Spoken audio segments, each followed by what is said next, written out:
Imaginad que enviáis a vuestra hija a vivir con un familiar de total confianza porque os promete que allí donde está él va a tener los mejores estudios y un futuro increíble. Te despides de ella en el aeropuerto pensando que le estás dando la mejor oportunidad de su vida. Pues eso es exactamente lo que hizo una familia, sin imaginarse que en el momento en el que la niña aterrizó, esa oportunidad se convirtió en una pesadilla. De la noche a la mañana, las promesas se esfumaron y esa casa se transformó en un lugar oscuro del que era imposible escapar. Pero lo que a mí de verdad me quema la sangre y el motivo por el que quiero que analicemos hoy este caso es que la verdad estuvo a punto de salir a la luz porque varias personas del entorno tuvieron la oportunidad de salvarla, la tuvieron delante y el sistema falló. Como otras tantas veces, miraron hacia otro lado y la devolvieron a ese infierno. Hola, soy Mamá Cuidadora. Bienvenidos y bienvenidas a mi canal Crímenes Reales. Hoy es domingo de misterio, reflexión y true crime. Madre mía, qué ganas tenía de volver aquí, de sentarme aquí con vosotros y con vosotras. Antes de empezar, os quiero robar un minutito para contaros dos cosas. La primera es que, como sabéis algunos, en mi familia hay un nuevo miembro de 4 patas. Está siendo una época muy bonita, pero no os voy a engañar, la adaptación está siendo dura. Y no solo por el trabajo que da, ¿no?, sino por mis propios sentimientos. Es inevitable que al verle por la casa eche muchísimo de menos a mi Tara. Estoy poniendo fotos por aquí, que que ella murió en agosto del año pasado con 14 años y de una forma un poco repentina, ¿no? El duelo de una mascota es muy real, así que os prometo que ahora más adelante voy a hacer un vídeo especial hablando a fondo de todo esto, de mi experiencia como voluntaria también y por supuesto de la importancia de adoptar y de no comprar. Mira, os voy a dejar una foto de Loki, ¿vale? Fotos pues son preciosas, pero si queréis ver más fotos de él en la pestaña de publicación de mi canal, ahí os podréis ir actualizando un poquito más, porque evidentemente en este canal no voy a estar continuamente hablando de esto, ¿no?, cuando hablamos de cosas muy serias, ¿no?, que son los casos que relato, ¿no? Pero bueno, en la pestaña de publicación o de comunidad, más en mis otras redes sociales, ¿vale? Si quiere haciendo, pues eso, más un día a día de cómo le enseño truquitos, de cómo está haciendo la adaptación y todo esto, ¿vale? Todos los enlaces los tenéis en la cajita de información, ¿vale? Así que bueno, id preparando vuestro café, poneos cómodos porque hoy nos vamos a meter de lleno en una de las historias más duras, frustrantes y desgarradoras de la crónica negra de Inglaterra. Una historia que cambió las leyes de protección infantil para siempre en ese país y que merece ser contada con todo el respeto del mundo. Y ya os digo, preparaos porque se viene un vídeo largo e intenso. Como siempre, en la descripción te dejo lo que ya he dicho, mis redes sociales, mi email y más información sobre este caso, ¿no? Donde yo he estado informándome, ¿vale? Por eso, por si quieres profundizar en el tema. Y todo eso que seguro ya pues, te sabes de memoria, ¿no? Pero bueno, si valoras este rincón de investigación y quieres pues, que siga dando voz a historias que merecen ser recordadas, te invito a suscribirte, dejar tu like y activar la campanita. Tu apoyo, evidentemente, es el motor que mantiene este canal en marcha. Sé perfectamente, además, que los casos que os suelo traer cada domingo, bueno, cada semana, porque hoy no es domingo, son durísimos, de esos que encogen el alma, ¿no?, y nos dejan el corazoncito un poquito apretado. Pero analizarlo va mucho más allá, ¿no?, pues del puro entretenimiento. Es nuestra forma de aprender del pasado y mantener los ojos bien abiertos, ¿no? Como yo siempre digo, de entrenar el instinto. Así que me encantaría leer lo que piensas en comentarios, pero si en algún momento la historia se pone tan dura que te cuesta encontrar esas palabras para expresarlo, no te preocupes, déjame tus 3 corazones negros. Espérate, ahora mismo no sé dónde los pongo. Y que con ese pequeño gesto yo sabré que estás ahí al otro lado de la pantalla, ¿no? Acompañándome en la reflexión. Así que desde el otro lado de la historia, donde casi nadie quiere mirar. Y ahora sí, empezamos.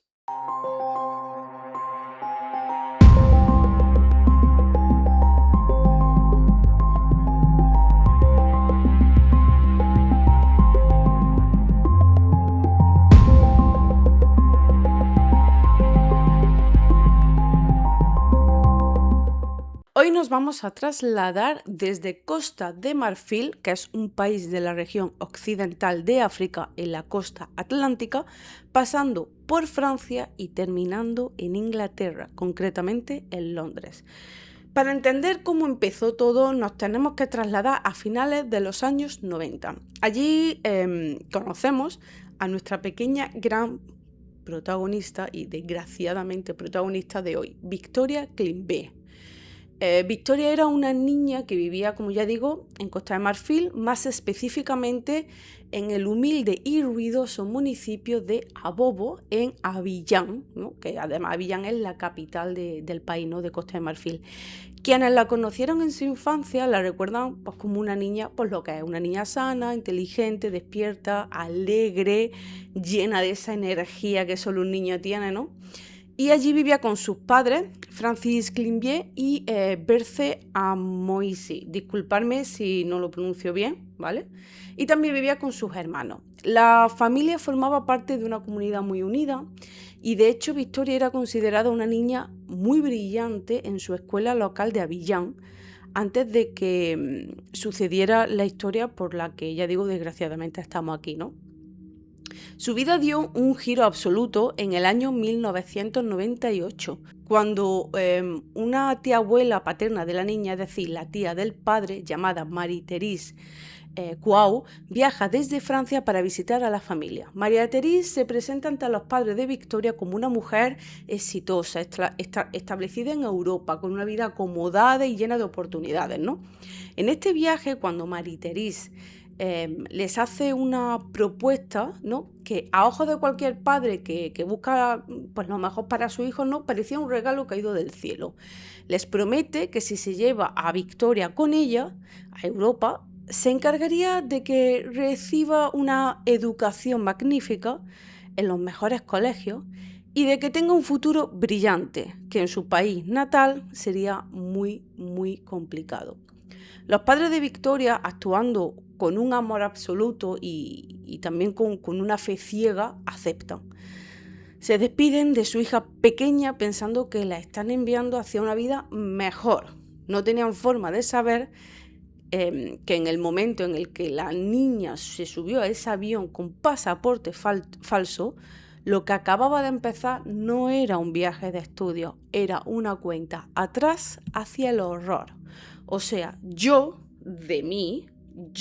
jamás dejaría que mi hijo se fuese a viajar y mucho menos vivir a otro continente por más que confiar en ese familiar, sobre todo por la edad, porque tenía 7 años, que no sé si lo he dicho, y más aún en los 90, donde la comunicación no era tan fluida como lo es ahora, ¿no? Y más entre continentes.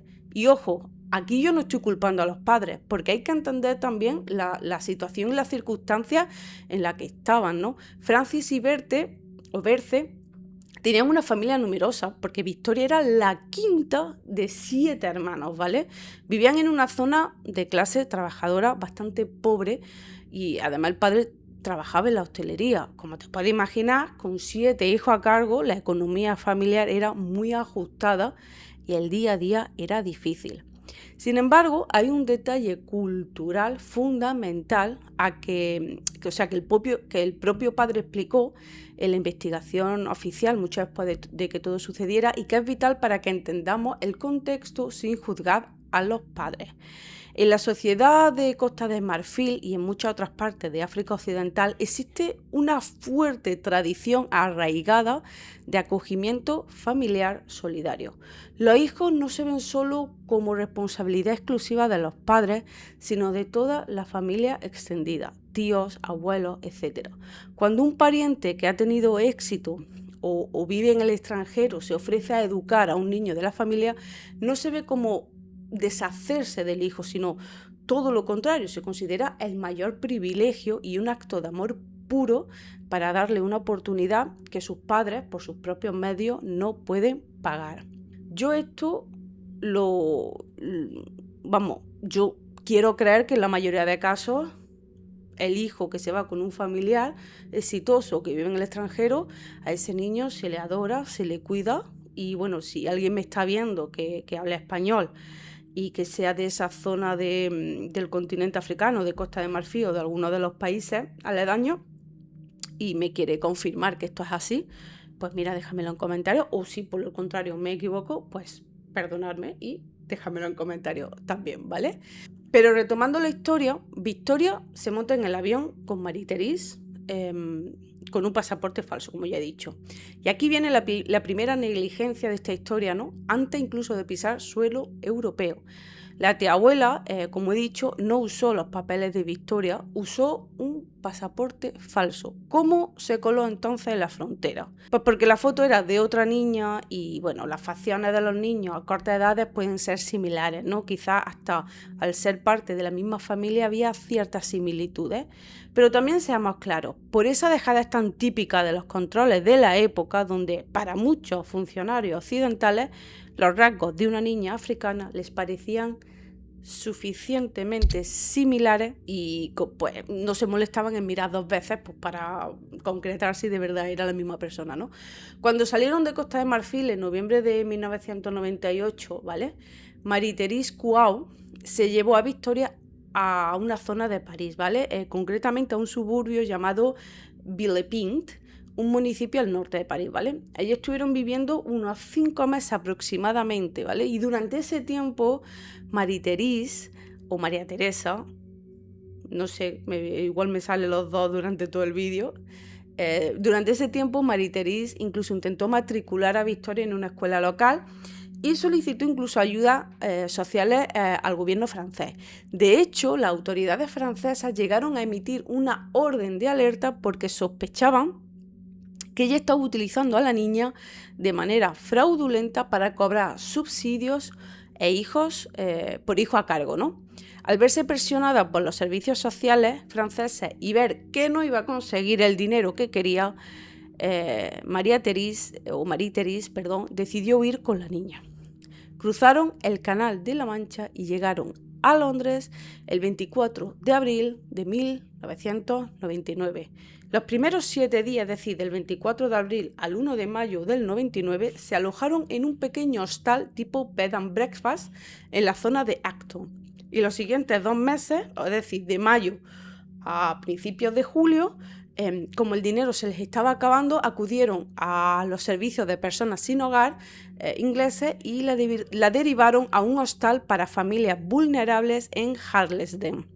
Durante esa semana, la tía abuela de Victoria se la pasaba yendo a los servicios sociales a pedir dinero de emergencia y quejarse del alojamiento. Vale, aquí voy a hacer un inciso porque seguro que ya en esta parte de la historia tenéis 1000 preguntas y además que son las mismas que seguramente he tenido yo y que además me he tomado el trabajo de investigarlo. Y estoy aquí pues para responderlas. 1. ¿Tenía hijos Marie Therese Couau? Y de ser así, ¿dónde estaban? Marie Therese tenía 3 hijos varones. Al momento de viajar a Costa de Marfil, sus hijos ya se habían quedado viviendo en Francia, ¿vale? Y de hecho eran bastante más mayores que Victoria, adolescentes casi para ser adultos. Y de hecho uno ya lo era, ya era adulto, ¿no? Y además vivía de manera independiente en París. Y evidentemente sus hijos no viajaron con ella, ¿no? A Costa de Marfil. Luego está la segunda pregunta que me vino, que es el tema del pasaporte, ¿no? De quién era y cómo lo consiguió, porque era falso, ¿no? Aquí viene un giro revelador, ¿no? Y que confirman también un poco mis sospechas de que había un motivo oculto detrás de, muy entre comillas, la buena fe de Marie-Thérèse. El pasaporte francés estaba a nombre de una niña llamada Anna Quao. ¿Quién era Ana? Ana era otra niña pequeña, pariente lejana o conocida, ¿no? de Victoria, que residía también en Costa de Marfil, ¿no? Marie-Thérèse Quao ya había tramitado u obtenido un pasaporte francés a nombre de esa niña, con la intención original de llevársela a ella a Europa. Sin embargo, en el último momento, los padres de Ana confiaron en su instinto, yo creo, y se echaron atrás y se negaron a entregarle a su hija. Como Marie-Thérèse ya tenía el pasaporte francés emitido a nombre de Anna Quao, no quiso perder el viaje ni el plan, porque eso tarda un tiempo en hacerse, ¿no? Fue en ese momento, digo, pues lo aprovecho. Fue en ese momento cuando se presentó de improviso ante los padres de Victoria en Abobo y les ofreció este supuesto futuro brillante para esta niña, para Victoria, y usó el pasaporte pues, que ya tenía listo. Por esta razón, durante todo el viaje y durante toda su estancia, tanto en Francia como en Reino Unido, Victoria fue registrada y conocida ante las autoridades bajo el nombre falso de Ana. Entonces, ¿estaba todo esto planeado?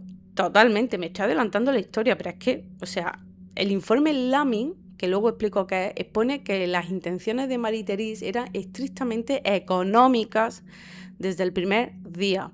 Ella residía en Francia y se sustentaba principalmente a base de reclamar subsidios y ayudas sociales del gobierno. No era para nada una persona exitosa.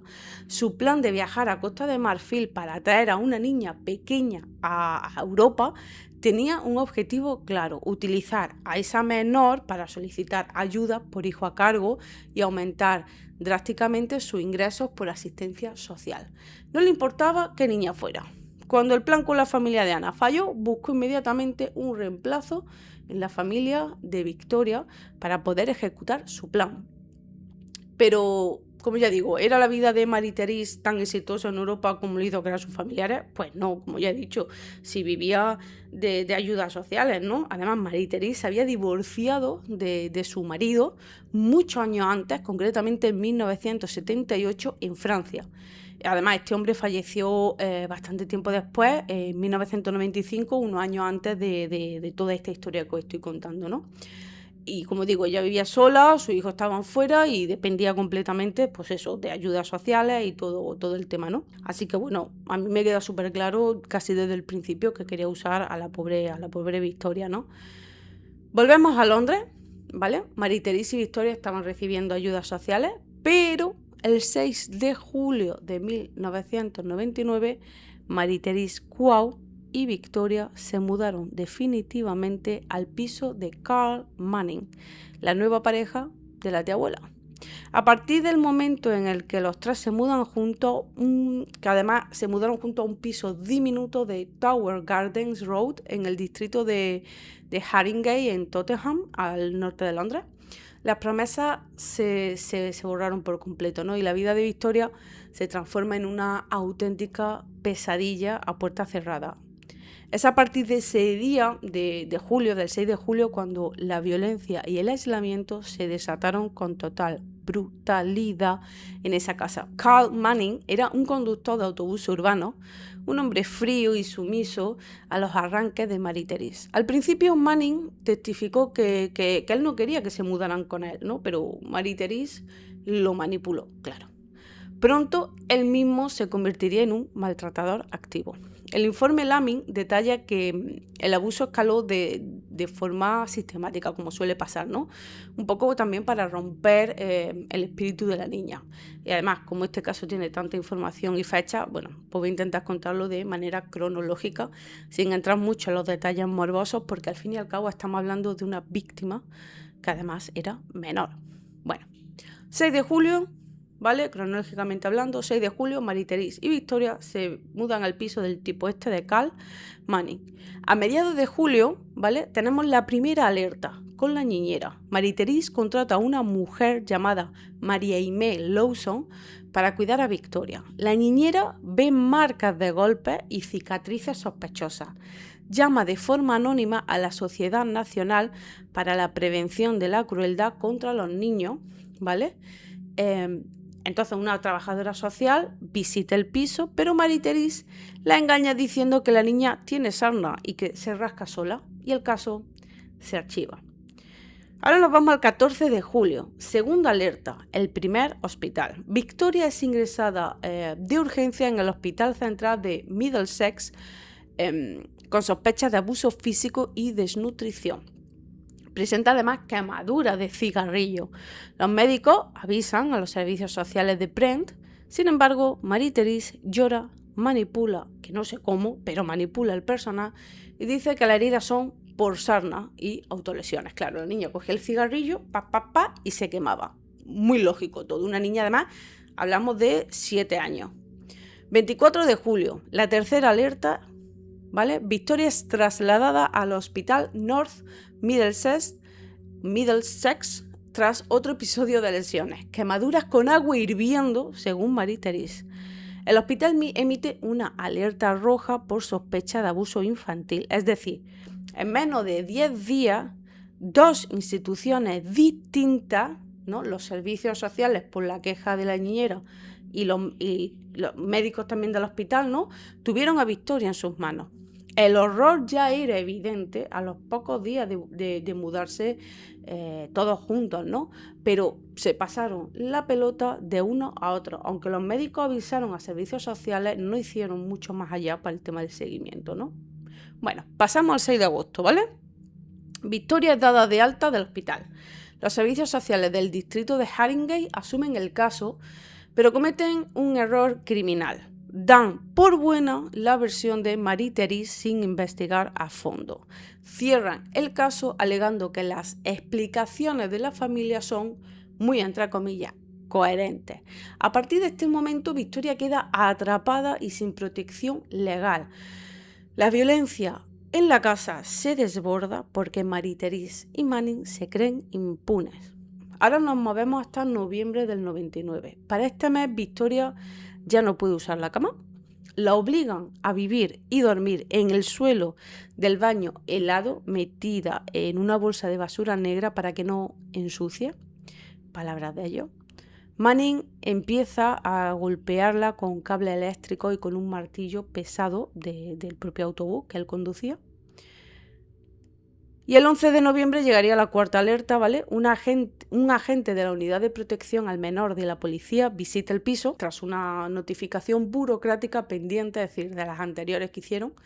Entra, mira por encima y decide archivar el caso porque el piso le parece limpio y ordenado. No pide ver a la niña sola, ni le quita o le mueve un poquito la ropita para examinarla. No digo que él tuviera que hacerlo, pero ni siquiera la manguita, ¿sabes? Y después de esta cuarta ocasión para ayudar a Victoria, ojo, que no es una ni dos, sino 4 ocasiones, pasamos de diciembre del 99 a febrero de 2000, ¿no? En esos meses, Victoria llevaba ya exactamente 1 año y 3 meses bajo el control absoluto de Marie-Thérèse Kouao. Ella y Manning deciden que Victoria está poseída por demonios, usan la religión para justificar su sadismo, ¿no? Marie-Thérèse estaba muy involucrada además en una iglesia evangélica de corte extremista y sectario. En concreto, una de las ramas de las iglesias cristianas independientes africanas en Londres. En su caso particular, acudía a la misión universal del Reino de Dios, en inglés, Universal Church of the Kingdom of God, y de hecho los pastores de esta iglesia jugaron un papel indirecto, ¿vale? Pero terrorífico en la historia. Y el informe Laming les dedicó una sección entera por su negligencia, ¿no? Porque en esos meses, ¿vale? De diciembre del 99 a febrero del 2000, Marie-Thérèse llevó a Victoria varias veces a esta iglesia y le dijo al pastor que la niña tenía un espíritu maligno dentro.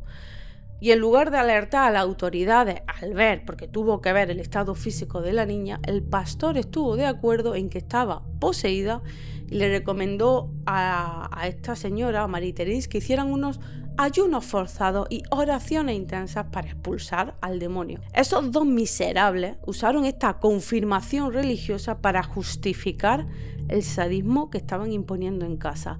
La encerraron en el baño helado para purgar el mal, obligándola a pasar hambre bajo la excusa del ayuno espiritual. Es un ejemplo clásico y espeluznante de cómo usaron el abuso, ¿no?, basado en este caso en la fe, pero otro en la brujería, ¿no?, que además es lo que en Reino Unido se le conoce legalmente como faith-based abuse, para encubrir la tortura pura y dura, ¿no?, el abuso basado en la fe, ¿no? Total, que encierran a esa pobre niña, ahora ya de 8 años, gente, 8 años en el baño, en pleno invierno londinense sin calefacción. Estamos hablando de bajo cero, ¿eh? Le atan las manos a la espalda y solo come las sobras que le tiran al suelo, obligándola a comer como un animal. La mañana del 24 de febrero del 2000, Victoria ya no respondía. Tenía la temperatura corporal por los suelos y sus órganos estaban fallando. Marie-Therese y Carl Manning se dieron cuenta de que si la niña moría en ese baño, la policía les caería encima de inmediato. Así que para salvar su propio pellejo, se creían muy listos, pero no lo eran, decidieron llevarlo a urgencia. Manning llamó a un taxi, metieron a Victoria en el coche y ambos se subieron con ella, ¿no? Durante todo el trayecto hasta el hospital, la niña iba inconsciente y helada. Lo retorcido viene ahora cuando llegan al hospital, ¿no? Y es que al cruzar las puertas de urgencia del hospital al que habían ido otras veces, ¿no?, el North Middlesex, Marie-Therese no dijo mi sobrina se está muriendo. Activó su papel de mujer desesperada y le soltó a los médicos una mentira, seguramente pensada y prefabricada, para desviar la culpa. Dijo que se la acababa de encontrar tirada en la calle. Le juró al personal médico que la niña se había escapado de casa días atrás, que la habían estado buscando como locos, pero por lo que se ve la denuncia no existía, y que casualmente esa misma mañana, casualmente todo, habían encontrado abandonada en una acera, o sea, la habían encontrado abandonada en una acera, ya que, y en ese estado tan lamentable, ¿no? Intentaron fingir que ellos eran los salvadores que traían a la niña tras haber sufrido a la intemperie por culpa de los demonios, de su propia rebeldía. 8 años, lo recuerdo. Los médicos y enfermeros evidentemente no eran estúpidos. Y al quitarle la ropa a Victoria para intentar reanimarla, se les cayó el alma al suelo. Aquello no era frío de una mañana en la calle, era resultado de meses de una negligencia increíble, ¿no?, de un sadismo sistemático, ¿no? El forense detallaría después que la temperatura corporal de Victoria era de tan solo 27 grados, cuando lo normal son de 37, y que además tenía 128 lesiones superpuestas, cicatrices viejas, quemaduras de cigarrillos recientes, marcas de cable y heridas abiertas infectadas. Esa misma tarde, la policía detuvo a Marie-Therese y a Manning en el mismo hospital. Ya no tenían escapatoria. Al día siguiente, el 25 de febrero del año 2000, Victoria falleció.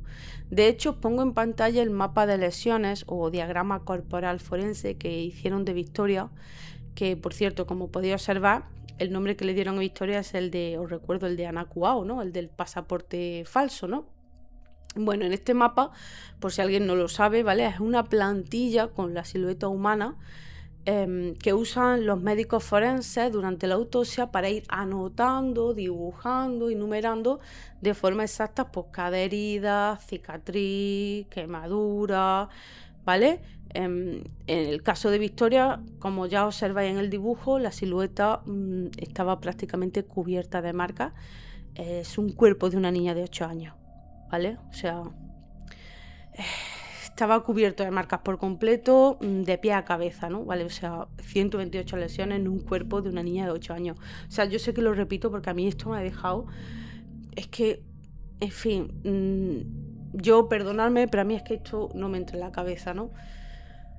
Antes de seguir con las consecuencias para estas dos, no quiero decirle personas porque no se merecen que se les nombre así, ¿no? Pero bueno, de estos dos seres, lo que trascendió, lo que ocurrió después de que todo terminara, ¿no? Voy a hablar pues de algunas cosas, ¿no? De dudas que me fueron surgiendo en este punto de la historia, ¿no? Como por ejemplo la dinámica enferma entre Marie-Thérèse y Karl Manning, y de cómo vivieron ese casi año y medio también los padres de Victoria, ¿no? Por lo que he podido leer, Manning era un hombre solitario, gris y sumiso. Marie-Thérèse era una manipuladora narcisista, ruidosa y dominante. Cuando se juntaron, se produjo lo que en criminología se llama un folie à deux, o locura de dos, o una simbiosis sádica, ¿no? Que explicado de una manera muy simple, el folie à deux, no sé si se dice así, el francés no es muy fuerte, es un trastorno psicológico donde dos personas con un vínculo muy estrecho comparten y se contagian la misma paranoia o delirio, ¿no? En el true crime esto ocurre cuando un miembro de la pareja implanta una idea retorcida o violenta y el otro, lejos de frenarlo, lo acepta, lo potencia y se convierte en el cómplice perfecto. Hay muchísimos casos de asesinos, además en serie, que estaban así, ¿no? Marie-Thérèse llevó la voz cantante. Ella convenció a Manning de que la niña era rebelde, que se orinaba a posta y que estaba poseída. Manning, en lugar de decir, oye, esto no tiene sentido porque ya lo estoy viendo, pues adoptó el rol del ejecutor para complacerla y también un poco para desquitar su propia frustración. El informe Laming determinó que se alimentaban el uno del otro. La frustración de ella por no conseguir el dinero fácil de las ayudas que ella pensaba que iba a tener, y además, pues eso, se transformó en odio hacia la niña, y Manning se sumó al castigo como una macabra rutina doméstica. No había piedad en ninguno de los dos. Ahora, ¿hubo comunicación entre Victoria y Marie-Thérèse con los padres de la pequeña? Prácticamente ninguna. Y la poca que hubo estuvo totalmente manipulada. En los 90, llamar de Londres a un municipio humilde de Costa de Marfil no era como ahora, era carísimo y requería que la familia biológica tuviera acceso a una línea fija, cosa que eso apenas ocurría, ¿no? Así que no hubieron llamadas.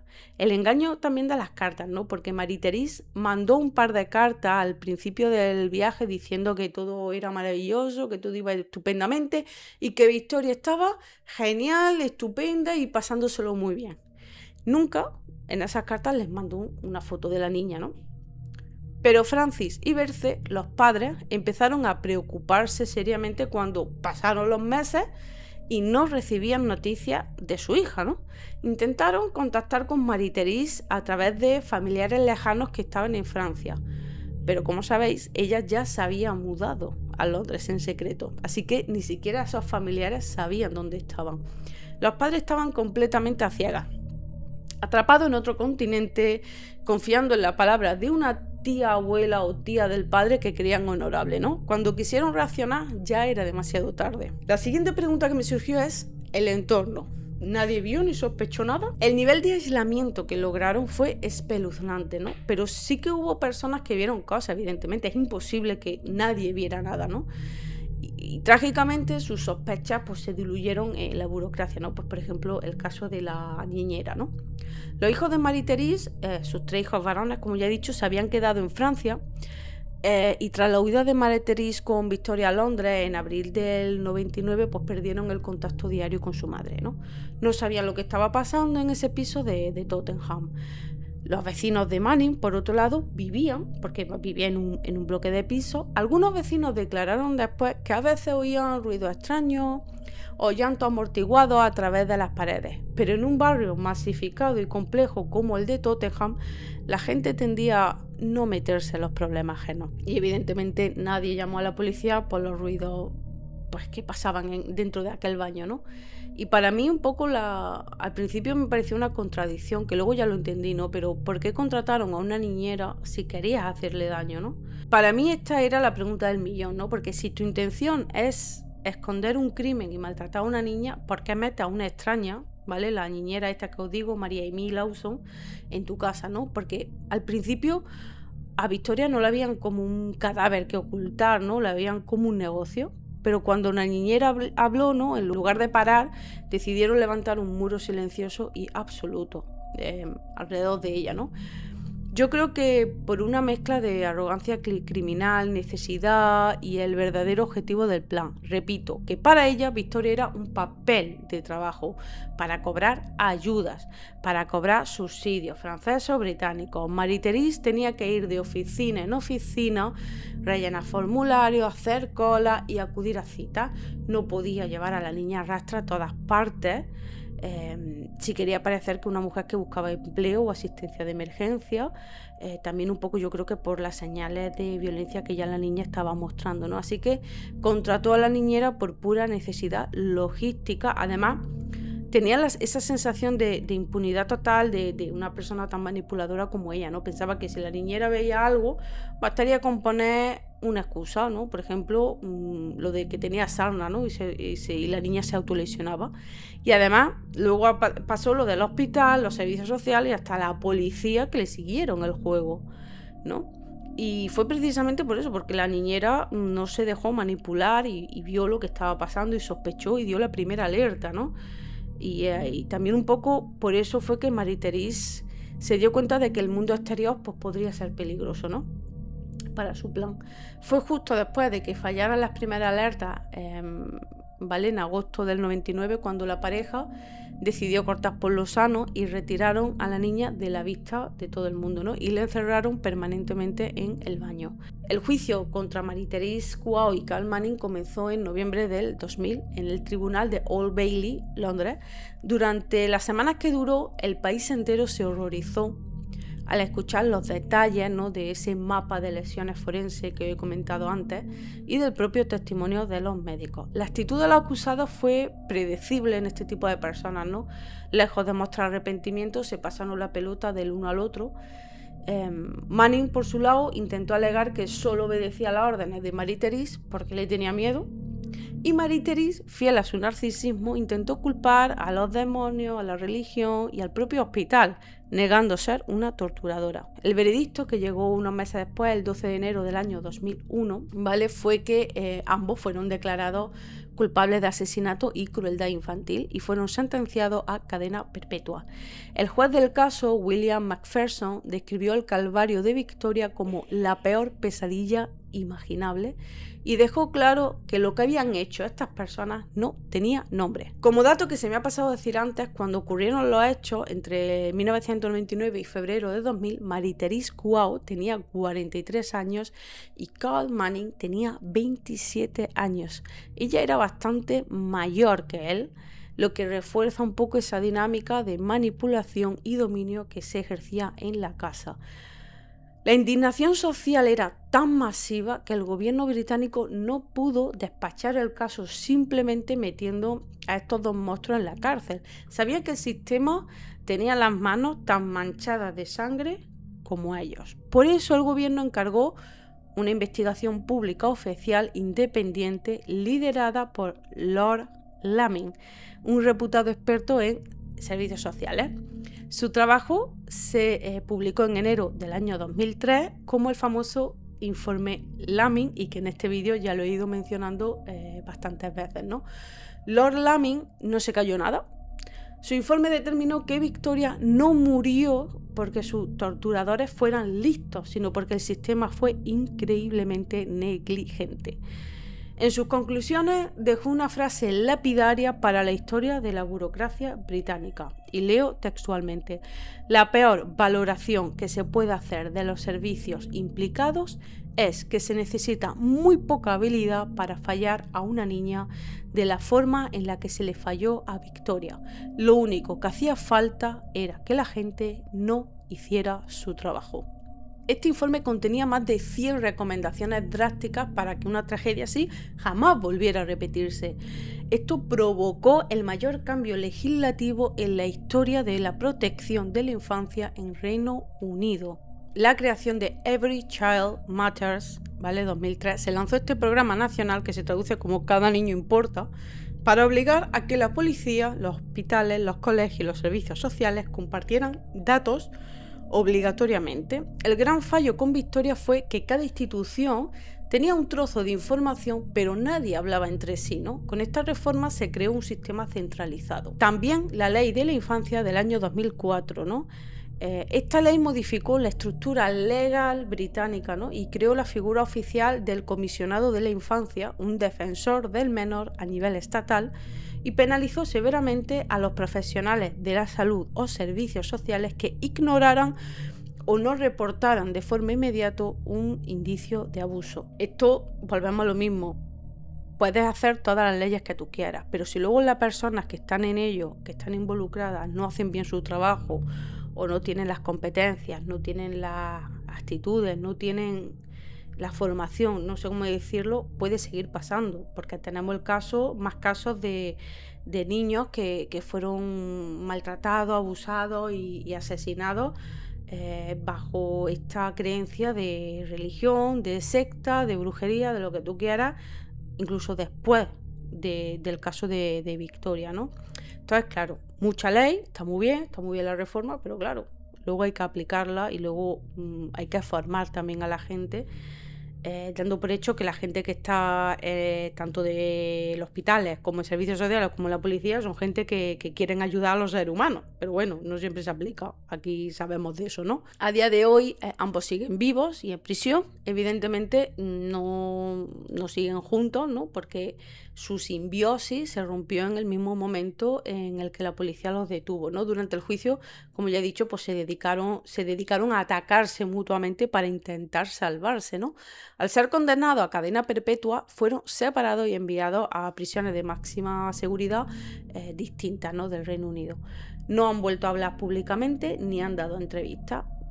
O sea, no se sabe nada más de ellos, simplemente que están cumpliendo condena. En cuanto a los padres de Victoria, Francis y Berce, vivieron una auténtica pesadilla. O sea, imaginad el impacto de enviar a tu hija a Europa buscando un futuro, no saber nada de ella durante más de un año y que la siguiente noticia que tengas es que ella ha muerto torturada.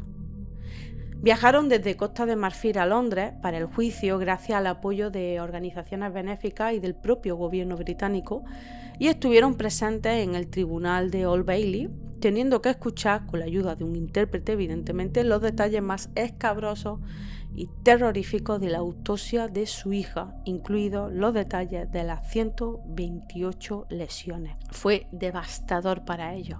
Y hablaron a las puertas del tribunal y ante los medios de comunicación, ¿no? Su intervención estuvo llena de dignidad, pero también de una profunda traición. Declararon que habían confiado en Marie-Thérèse porque era familia y porque las estructuras, como ya explico al principio del vídeo, ¿no? Las estructuras culturales y el respeto a los mayores en su comunidad dictaban que debían honrar su palabra.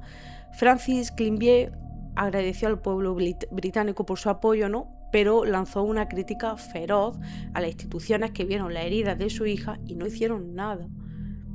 Dijo: confiamos en este país para que la protegiera y nos la devolvieron en un ataúd. El cuerpo de Victoria finalmente pudo ser repatriado a Costa de Marfil gracias a una colecta de fondos y ayuda institucional, ¿no? Fue enterrado en un pequeño cementerio cerca de su localidad natal, en una ceremonia donde todo el pueblo lloró su pérdida, ¿no? Los padres querían que tras ese infierno vivido en el frío invierno de Londres, su pequeña descansara por fin en la tierra que la vio nacer, rodeada de familia que sí la quería. Al final de esta historia, cuando apagas los focos y cierras el informe del caso, lo único que te queda dentro es una mezcla insoportable de rabia y frustración, ¿no? Porque la tragedia de Victoria Climbié no tiene justificación alguna. No tiene sentido lo que a estas dos personas le hicieron, no pudisteis conseguir dinero de ella, haberla devuelto, no lo sé, ¿no? Pero también yo creo que expone un poco las dos vertientes más oscuras de la condición humana, ¿no? Por un lado tenemos a los ejecutores. Marie-Thérèse Couau no es una persona enferma, es la encarnación de la maldad y el narcisismo más absoluto. Alguien que vio a una niña de 8 años como un simple billete para cobrar ayudas sociales y que cuando vio su plan peligrar, no dudó en destruirla. A su lado, Carl Manning, un tipo cuya cobardía y estupidez terminaron convertidas en una crueldad imperdonable, ¿no? Intentó escudarse en el juicio diciendo: es que le tenía miedo a ella. como si el miedo te obligara a golpear a una niña pequeña con un martillo o atarla de manos y pies y que comiera directamente desde el suelo. Te quiero decir, además, con esas temperaturas de bajo cero, ¿no? De ese invierno londinense tan duro, ¿no? No hay excusa. Son dos monstruos que merecen que cada uno de los días que pasen entre rejas sean un infierno en vida. Ojalá la cárcel les devuelva minuto a minuto una milésima parte del sufrimiento que le causaron a esa niña. Pero por otro lado, este caso nos deja una lección devastadora que va más allá de ellos dos. Nos habla de cómo a veces las normas culturales, el miedo al que dirán o las jerarquías familiares consiguen, ¿no?, anular nuestro instinto más primario. Los padres de Victoria confiaron en lo que se esperaba de ellos, ¿no? Respecto a una tía que venía de Europa con promesas de grandeza. Y aquí es donde quiero pararme con vosotros. Si alguna vez vuestro instinto os dice que algo no va bien, aunque sea una mínima corazonada, aunque algo no huela del todo bien, aunque penséis que quizás estáis exagerando, confiad en él. Confiad en vuestro instinto. Olvidad de las normas sociales, de las presiones de la familia o de lo que opine vuestro entorno. El instinto está ahí por algo, para proteger. Y por supuesto, hablamos de la religión, ¿no? Del escudo de la religión, que a mí esto ya me tiene harta, me enciende la sangre, ves como la superstición, el fanatismo extremo, pues se usan para camuflar el sadismo. Decir que una niña de 8 años está poseída por demonios y meterla en un baño bajo cero con la excusa de un ayuno espiritual no es fe, es maldad, es cobardía, es... no sé ni cómo describirlo, ¿no? Es la forma más miserable de intentar quitarte la responsabilidad de tus propios actos, ¿vale? Dios o las creencias no mataron a Victoria, la mató la maldad humana de quienes prefirieron ver demonios en una niña inocente, porque eso por un lado. Pero es que luego yo creo, porque yo creo que dentro de la religión hay gente que verdaderamente lo cree, ¿vale? Y actúa verdaderamente creyendo esto, y luego, como es el caso de Marie Therese y también el caso de este estilo, otros casos de este estilo, que se, como digo, usan de escudo la religión. Realmente yo no creo que ellos creyeran que ella estaba poseída, pero vamos, era la escapatoria perfecta, ¿no? Además es otro caso más donde otra vez aluden lo que digo, que la víctima estaba poseída o que era brujería, otra vez en Londres, otra vez otro menor, como la historia de Christy Bamu, ¿no? Que ya os conté hace tiempo en este canal y que os dejaré el enlace por aquí o por comentarios, ¿vale? Por si queréis pasar a verlo, que fue otro caso además tristísimo y lleno de mucha frustración, mucha impotencia, muchos fallos, ¿no? El precio a pagar a cambio de esa reforma de leyes para la protección de la infancia fue la vida de Victoria Climbie. No permitamos que el silencio o el miedo a romper las reglas sociales nos impidan defender a los que no pueden hacerlo solos. Su nombre era Victoria Climbie y su historia no debe olvidarse. Y hasta aquí el vídeo de hoy. Espero que os haya enganchado la historia como a mí, o la indignación. Y como siempre digo, sí, que sé que soy muy pesada, ¿no? Estos vídeos no dejan de ser entretenimiento, pero detrás de esta historia hay vidas que se pierden trágicamente y eso merece respeto y yo siempre trato de hacerlo así. Y de paso, pues lo que digo siempre, ¿no? Con esta historia entrenamos el instinto, ¿no? Y hoy más que nunca. Ojalá este caso nos sirva para recordar que una corazonada vale más que cualquier norma social o familiar, ¿no? Y que ante la menor duda hay que actuar, sinceramente. O sea, si luego te equivocas, pues ya está, se pide perdón y ya está. Pero siempre hay que actuar, nunca de mala fe, ¿vale? Pero hay que actuar si hay dudas, ¿no? Así que si la historia de hoy os ha calado hondo, si os habéis quedado sin palabras ante la frialdad de estas personas y de este sistema invisible y que falla continuamente, recordad dejarme vuestros 3 corazones negros en la cajita de comentarios y aparte vuestra opinión sobre todo lo que falló para para saber también que estáis aquí conmigo, ¿no? Que no estoy solo simplemente hablando a una cámara, ¿no? Muchísimas gracias por acompañarme una semana más en este rincón de análisis. Cuidaos mucho, cuidad de los vuestros y nos veremos en el próximo vídeo.